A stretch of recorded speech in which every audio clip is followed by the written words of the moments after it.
Malam Sobat Ritual. Gimana kabar kalian malam ini? Di sini kami akan menceritakan tentang urban legend dan horor yang ada di Indonesia. Perkenalkan, nama aku Dita. Nama aku Keisha. Kalian tahu kan kalau di sini itu kita gak bisa lihat hantu secara langsung kecuali kalau kalian punya mata batin ya. Nah, aku di sini pertama-tama mau ngawali nih, dimana ada beberapa cara supaya kalian bisa lihat hantu. Itu juga kalau kalian mau ya. Pertama-tama ada membuka mata batin. Ya semua orang juga udah tahu ya kalau yang ini. Ada juga bermain jelangkung. Ya ini adalah salah satu permainan memanggil roh.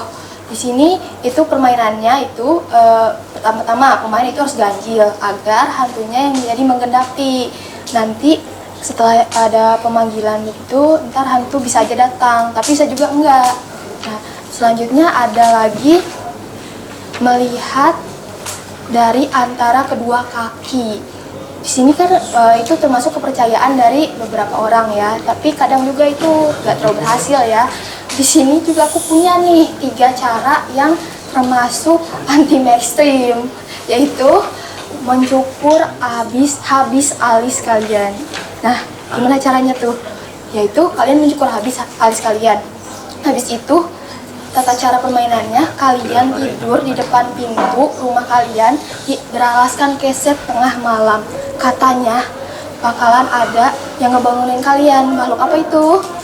Tuyul. Karena mereka merasa kalian itu teman mereka, karena kalian alisnya botak kali ya. Terus ada juga tuh mengoleskan tanah kuburan ke kelompok mata kalian. Kalian yang kalau misalnya deket sama kuburan boleh tuh coba tuh kalau berani. Dan ada juga sih sebenarnya yang secara nggak langsung. Kamu ada nggak cerita ketemu hantu secara nggak langsung? Nah, hari ini aku akan menceritakan nih tentang suatu cerita dari Twitter tentang rumah sakit horor. Kamu penasaran nggak kira-kira? Lumayan sih, apa tuh? Nah, rumah sakit ini tuh ada di Pati. Coba dong tebak. Pati. Banyak tuh kalau rumah sakit di Pati. Nah, aku kali ini mau menceritakan tentang rumah sakit Tayu yang ada di Pati. Nah, pertama-tama rumah sakit ini tuh udah terbengkalai dari tutupnya dari tahun 2015, tapi udah lama terbengkalainya. Nah, aku menceritakan tentang dua suami istri yang mau berobat, tapi kamu tahu kan rumah sakit itu udah sakit, mana mungkin juga ada yang berobat. Iya juga sih, kan udah tutup ya. Gimana tuh ceritanya? Nah, ceritanya tuh sepasang suami istri ini mau berobat, tapi tuh dia nggak tahu kalau keadaan rumah sakit itu udah tutup. Dia berobat dengan santainya dan sempat menginap sampai 2 hari. Kok bisa sih? Bukannya harusnya di sana kalau emang kayak gitu harus ada dokter ya? Nah, dokter dan susternya tuh ada, tapi ya dalam dunia gaib. Tapi dia berdua tuh tetap berobat bahkan sampai berhari-hari tanpa ada rasa takut atau cemas. Karena mereka ngelihatnya kalau dokter-dokter sama suster di sana biasa aja, kayak manusia. Iya, karena kayak manusia. Nah, sampai suatu ketika sang suaminya itu tuh berkeliling ke belakang rumah sakit sampai di mana dia ketemu sama sumur. Sumur apa itu? Sumur yang buat air karena dari zaman Belanda. Nah, pas sampai di sana sang suami itu dengar teriakan kenceng banget, tapi pas dia madep belakang tuh nggak ada siapa-siapa, sama rumah sakit itu hancur. Kok bisa gitu? Terus gimana istrinya? Baik-baik aja? Istrinya ya di ruangannya baik-baik aja, tapi sang suami tuh langsung nyamperin istrinya gitu karena takut. Nah, si suami tuh lihat sosok makhluk yang teriak tadi tuh tubuhnya besar, cowok. Genderuwo? Iya, semacam itu. Nah, pas dia mau kabur keluar ada warlock yang nanya, "Kalian ngapain di sini?" Sang suami istri pun nggak tahu dia ngapain karena ya emang udah hancur semua. Iya sih, itu agak ngebingungkan sih. Nah, terkadang ya, ada juga orang-orang yang sebenarnya bukan orang yang bisa lihat, juga orang yang nggak tertarik horor juga. Nah, mereka bisa tiba-tiba masuk ke dunia lain. Dunianya mereka itu masuk ke dunia mereka karena di situ mereka suami istri itu bisa lihat kalau masih ada kehidupan, padahal kan enggak. Ya, berarti kalau masih ada di situ berarti itu termasuknya ngelihat hantu. Untungnya bisa keluar karena beberapa orang biasanya itu terjebak di sana. Biasanya karena mereka makan makanan di sana ataupun mengambil barang-barang di sana. aku juga punya nih satu cerita tentang warung horor dari Kak Dira. Kak Dira juga sebenarnya nggak sadar nih kalau dia itu berinteraksi dengan hantu. Gimana ceritanya? Jadi ini, Mbak Dira ini adalah seorang suster di pelosok Kabupaten Malang. Dia sering dipekerjakan di tempat-tempat yang pelosok. Nah, harus melewati salah satu wilayah yang hutan belantara. Mbak Dira ini kan anak baru tuh di situ, jadi dia kurang tahu tuh gimananya, ada warung atau enggak. Sampai sewaktu-waktu pas di malam-malam Mbak Dira ini lewat, ada satu warung di tengah hutan gelap. Kan bingung ya, kok ada warung. Mbak Dira ini sempat mikir kalau itu kayaknya warung hantu deh.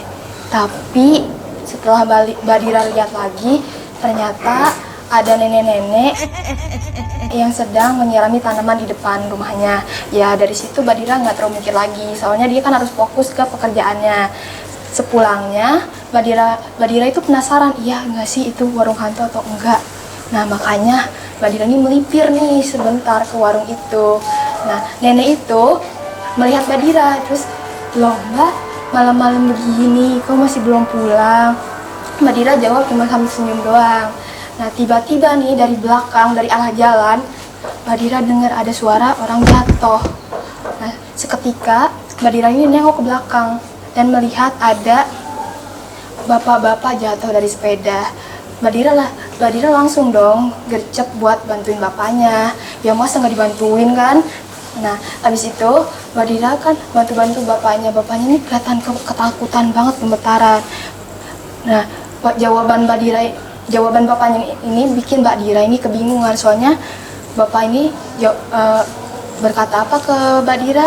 Mbak cepat pulang Mbak, jangan di sini lama-lama, kata bapaknya.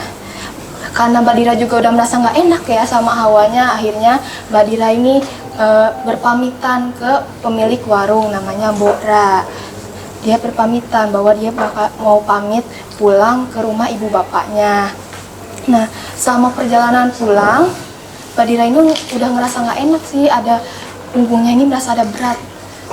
Kayak ada sesuatu yang ngikutin juga katanya. Sepulangnya kan dia ke rumah dinas dulu mau ngambil barang-barang sebelum pulang ke rumah ibu bapaknya. Nah, dia ada gangguan tuh di rumah dinasnya. Ada yang ketuk pintu. Tapi pas dilihat nggak ada siapa-siapa. Terus dia sempet ngeliat ke kamar sedikit, ada bayangan besar lagi ada di atas kasurnya. Setelah dia buka pintunya, nggak ada apa-apa. Karena merasa udah janggal banget nih, udah nggak enak nih, segera Mbak Dira cepet-cepet kemasi barang-barangnya, balik ke rumah ibu bapaknya. Hari-hari udah seperti biasa Mbak Dira jalani ya, ke desa-desa terpencil buat pengobatan warga-warga di sana. Nah, karena Mbak Dira ini udah tahu ya kalau di sana ada warung, sepulangnya Mbak Dira ini pasti selalu berkunjung ke warungnya Mbok Ra. Nah, sewaktu-waktu Mbok Ra ini ngasih suatu bungkusan, dibungkus makanan, entah apa, pakai daun jati. Agak aneh kan daun jati, biasanya itu kan daun pisang ya, ini daun jati. Ada apa? Karena Mbak Dira nggak sempat buka tuh. Sampai dia kepanggil lagi buat ke rumah warga namanya Pak Kardi. Pak Kardi ini ngeliat tuh bungkusan daun jati itu dan mikir kayak itu apa, dan nanya ke Mbak Dira, Mbak itu apa? Kata Mbak Dira, ini dari ibu warung yang ada di wilayah sana. Dengan tegas Pak Kardi bilang kalau dia cepet Mbak buka, apa isinya. Ya Mbak Dira sih bingung ya, Mbak Dira juga penasaran sih apa makanan apa sih yang dikasih sama Mbok Ra ini. Setelah dibuka ternyata isinya adalah kemboja kering, hanya kemboja kering. Mbak Dira sempat bingung, ini apa sih kok kemboja kering. Terus Pak Kardi ini menghela napas kan kayak, dan Pak Kardi bercerita bahwa orang-orang di sana sering ngeliat di jalan ada perempuan sendirian tengah malam berdiri. Nah, malahan orang pertama yang lihat Mbak ini katanya melihat kalau Mbak ini bersama pocong. Berdiri bersama pocong. Ya kan? Padahal Mbak Dira lihatnya dia bersama Mbak Bora. Mbak Dira sempet bingung nih, ini harus percaya atau enggak, soalnya kan Mbak Dira lihat sendiri kalau itu ya manusia ya. Kok tiba-tiba cerita orang lain ngeliat kalau itu pocong. Nah dari situ Mbak Dira kan mau ngecek lagi ke warungnya apa benar gitu. Tapi ternyata warungnya sekarang udah nggak ada, udah nggak kelihatan lagi warungnya. Sejak saat itu Mbak Dira nggak pernah lihat lagi ada warung di situ. Ya jadi ceritanya orang-orang yang biasa aja bisa juga sih punya pengalaman horor secara nggak langsung. Itu aja. Kalau kalian ada cerita menarik, boleh ya kirimin ke Twitter kami yang bernama Sobat Ritual Suara. Nah, sekian dari kami. Sampai jumpa, terima kasih.